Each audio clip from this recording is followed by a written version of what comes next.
What's up guys, welcome to our channel Etechniz.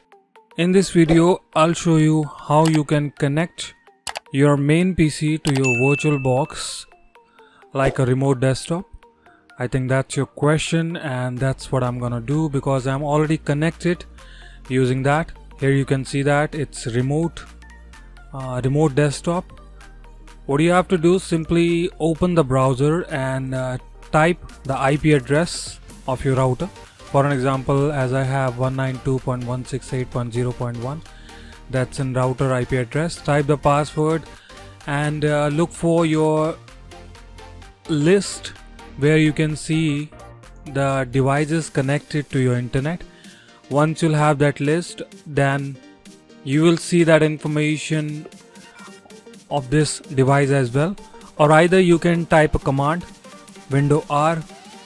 Here is the command ncpa.cpl. Then click on OK. Here you will see the Ethernet information. Do a right click and you will see the status. Click on it.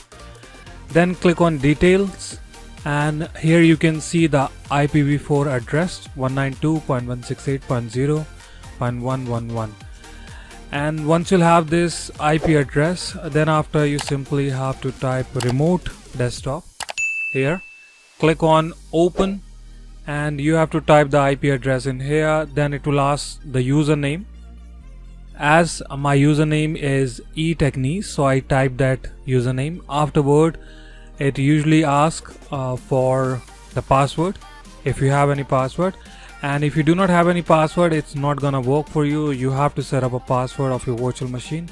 Set up a password and type the password. For an example, you can set A as in password, or 1, or either 2 or 3, whatever the password you like to set up.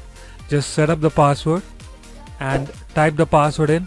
Click on OK and you'll have the complete screen of your remote desktop. Right now this virtual machine is running in background of my computer, so it's important for you to run that virtual machine, otherwise it's not gonna work for you. So that's all for today. Thank you for watching.